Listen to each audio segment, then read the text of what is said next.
तो हजरत अताउल्लाह शाह बुखारी रहमहुल्लाह ताला मिसाल देकर के फरमाया करते थे कि जिस तरह उस शख्स ने अपना नुकसान कर डाला, अपने बेटे को कत्ल कर डाला, अपनी बहू को कत्ल कर डाला, फरमाया कि देखो सहाबा के दुश्मनों, कहीं ऐसा ना हो कि तुम अबू बकर सिद्दीक को बुरा कहता हो, कहीं पैगंबर को ना कहे बेटा। तुम आयशा सिद्दीका को बुरा कहते हो, कहीं पैगंबर नाराज हो जाए। तो दोस्तों सहाबा ने दीन को फैलाया।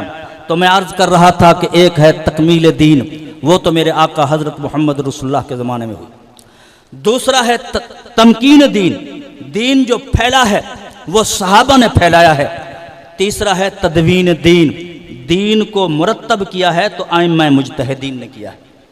इमाम अबू हनीफा ने किया है, इमाम शाफी ने किया है, इमाम मालिक ने किया है, इमाम अहमद बिन हम्बल ने किया है। सहाबा किराम रिज़वानुल्लाह ताला अजमईन उनकी सारी जिंदगियां जिहाद में गुजरी हैं। लिहाजा दुनिया का कोई भी मौलवी नहीं दिखा सकता कि हजरत अबू बकर सिद्दीक ने कोई किताब लिखी हो, उमर फारूक ने कोई किताब लिखी हो, उस्मान गनी ने कोई किताब लिखी हो, किसी सहाबा ने कोई किताब लिखी हो। उनको मौका ही नहीं मिला। उन्होंने सारी जिंदगी दीन को फैलाने के लिए खर्च की, दीन को मुरत्तब किया, दीन को किताबों की शक्ल में बंद किया तो आइम्मा मुज्तहिदीन ने किया है।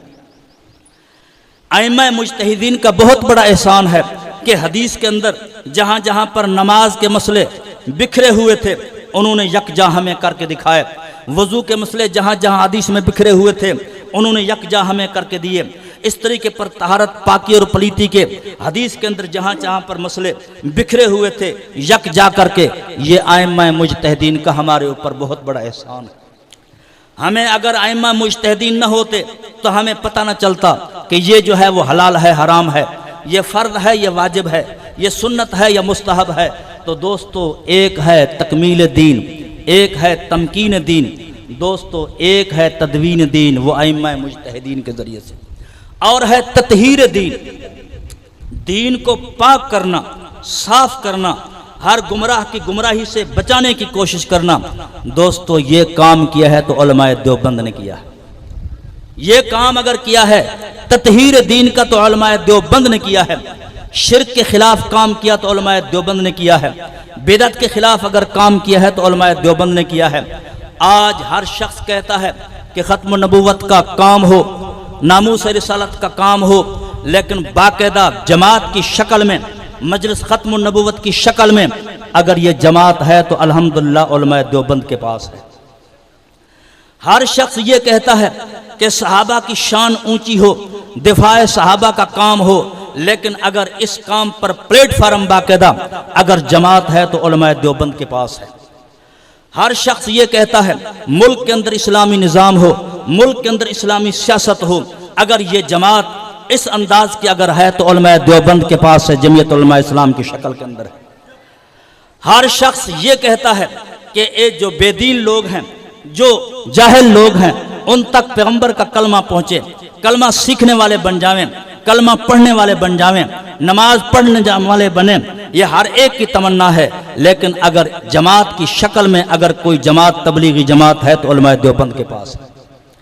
तो इसलिए दोस्तों ततहीर का काम उलमाए देवबंद ने किया है अल्हम्दुलिल्लाह।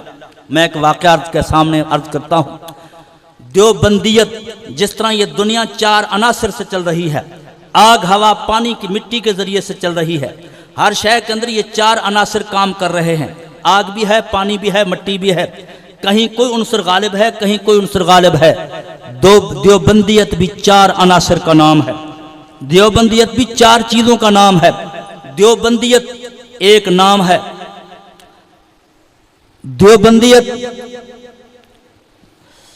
देवबंदियत भी चार अनासर का नाम है। देवबंदियत नाम है कि पैगंबर सल्लल्लाहु अलैहि वसल्लम की हदीस को पढ़ना और पढ़ाना। हज़रत शाह वलीउल्लाह रहमतुल्लाह ताला के अंदाज पर कि हदीस और फ़िक़्ह दोनों के दरमियान मुताबिकत हो, जो हज़रत शाह वलीउल्लाह रहमतुल्लाह ताला का अंदाज था हदीस का, वही अंदाज उलमाए देवबंद का। एक उनसर यही है कि हदीस अव्वल, लेकिन फ़िक़्ह उसके साथ साथ चले। इस तरह हमारा दूसरा उनसर तसव्वुफ़ के अंदर हज़रत मुजद्दिद अल-अफ़सानी रहमतुल्लाह ताला, माना पीरी और मुरीदी का अंदाज, वो जो शरीयत के मुताबिक, जो हालात शरीयत के बिल्कुल ऐन मुताबिक जिस तरीके पर हज़रत मुजद्दिद अल-अफ़सानी रहमतुल्लाह ताला का तीसरा उन्सुर कुरान पाक को समझना और समझाना, जिस तरह सहाबा किराम ने समझा है। अल्लामा इकबाल रहमतुल्लाह ताला ये भी अल्हम्दुलिल्लाह उलमाए देवबंद के सोहबत याफ्ता थे, आपको मालूम है या नहीं। हमारे उस्ताद हज़रत शेख अनवर शाह कश्मीरी रहमतुल्लाह ताला के ये ख़ास शागिर्द थे, ख़ास ताल्लुक़दार थे, ख़ास उनके मुरीद थे। उनका अंदाज जो है, उनका जहन जो है वो उलमाए देवबंद वाला था। तो अल्लामा इकबाल के पास एक कॉलेज का प्रोफेसर अपने तौर पर तफसीर लिखता है। उन्होंने कहा कि मौलवी तो कोई तस्दीक न करेगा, अल्लामा इकबाल से मैं इसकी तस्दीक करा लूँ, चलो मेरा कुछ गुजारा हो जाएगा। तो अब अल्लामा इकबाल के पास वही प्रोफेसर आता है और कहा कि भाई ये मैंने कुरान की तफसीर लिखी है, आप सिर्फ इस पर तस्दीक करें। दे गया, 2 महीने का वक्फा गुजर गया। अब वही प्रोफेसर कॉलेज का आता है कि अल्लामा ने जरूर इस पर तस्दीक की होगी। जब वो आया तो अल्लामा से पूछा कि जी मैं आपको तफसीर का मसवदा दे गया था, आपने उस पर तस्दीक की या ना की? तो अल्लामा इकबाल ने कहा कि पहले तो मैं समझता था कि सैयदना इमाम हुसैन रजी अल्लाह तआला अन्हु मजलूम हैं, अब तो पता चला कि खुदा का कुरान भी मजलूम है।